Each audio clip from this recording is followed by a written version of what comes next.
Alright guys, now I know you probably looked at the title of this video and assumed I was going to be talking about some current events or some shit like that, but let me just assure you right now, there is nothing current about this other than the fact it's gotten more consistent in some aspects. Now honestly, this is something I feel like I've noticed since day one that I entered the Smash Bros community, you know what I'm saying, or just the gaming community in general. It's just something about Smashers, Nintendo fans, just gamers period, that, you know, whatever you want to say, at the end of the day, I just noticed some of you guys are just f***ing insane. Now if we define the word insane, it says this, and I quote, "in a state of mind which prevents normal perception and behavior or social interaction." Well, I assure you some of you have no problem with the social interaction aspect of things because you mother make it clear that you don't care who knows some of the kind of shit you're into, you're gonna do it anyway. Honestly though, when I think about it, maybe the word weird would be better after checking out that definition, but we're already a couple sentences in and you know, I'm kind of lazy, so f it. Now first, let me assure you that I am looking forward to all of you sharing some of your more insane or weird encounters at these events. I just want to go through a couple of mine that, you know, they kind of stood out, and just so you know, I'm not really just making this up or pulling it out of thin air or my fat ass. So let's get into it. First things first, people.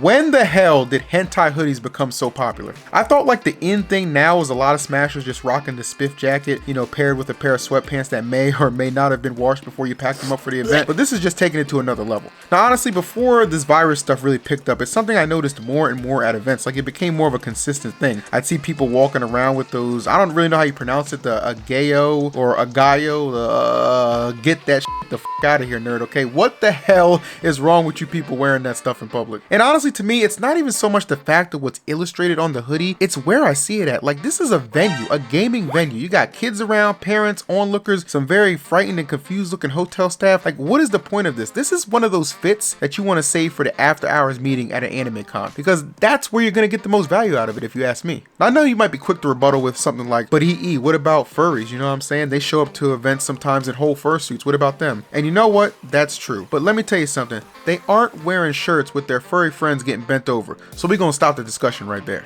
The next thing I've observed over my many years in the scene is something that I thought was kind of more exclusive to just household pets. I'm talking about straight up eating table scraps with no shame. The amount of times I've gone to a Denny's or IHOP after an event with a large group is just far too many to count. But you know what's even greater to count? You savages who have came through, contributed to only making the waiting party longer to get a table. You don't order a damn thing and then you don't tip, okay? But you always quick to ask, hey you done with that though? Before they come and take the plate away. Honestly, you start stuffing your mouth like a goddamn POW who just got released. I mean, good lord, the names of some of your favorite individuals that I could put on blast right now, but I won't do it.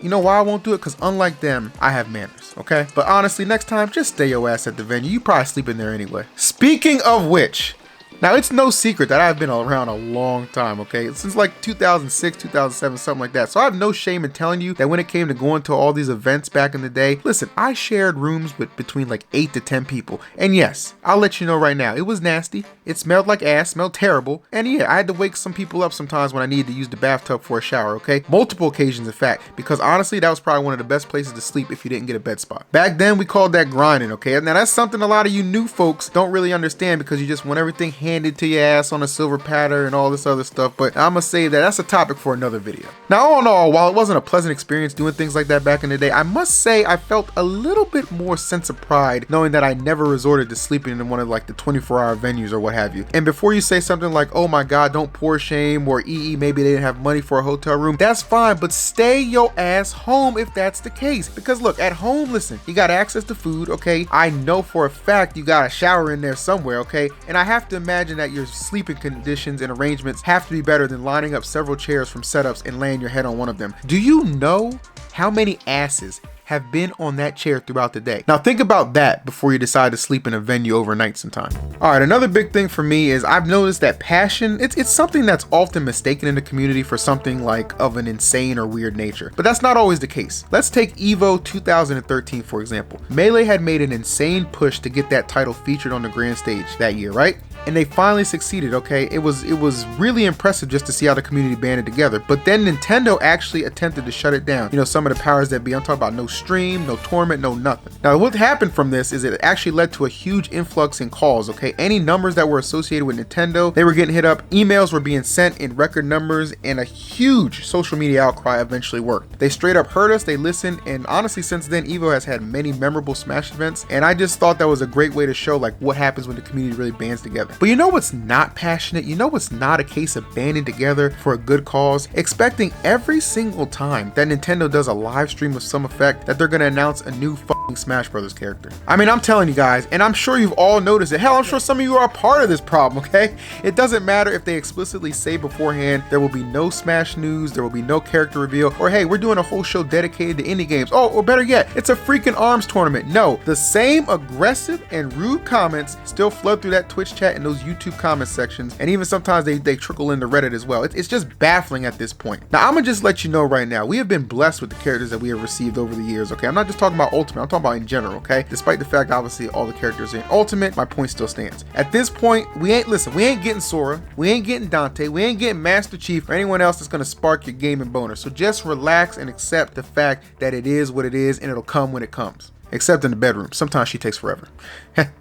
That's a joke. Anyway, but honestly, I've probably talked enough, and I know that things like this are going to continue to be a little bit of a trend, and it is what it is. It's been years since this stuff has been taking place. I don't expect it to change overnight or just over the fact that events have been canceled due to the epic pandemic. But let me just leave you with this final point.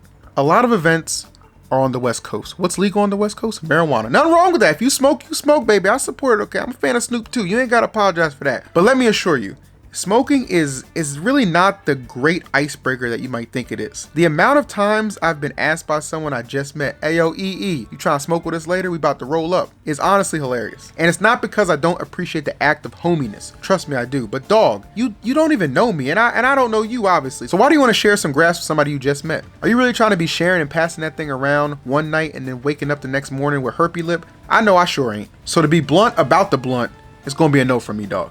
Dude, I'm gonna check out the stars later. It's really trippy, especially on weed, man. Now, all in all, I find most of these experiences to be pretty hilarious in the grand scheme of things, so don't think I'm like dogging on the community. It's just things I've noticed over the time that just made me think, yo, some of these people are just fucking insane or just weird to the core, and that's okay. You know what I'm saying? In some instances you're just gonna be yourself, but in some instances it's like, come on, man, you know, it's just not necessary at the end of the day. But I look forward to reading your comments, interacting with you guys, and tell me what you've encountered if you ever attended a Smash Bros tournament. Of course, as I always say, make sure you like, comment, and subscribe, and hit that notification bell, because you already know your boy puts out that weekly content for you to digest. So I'll catch you on the next one. Peace.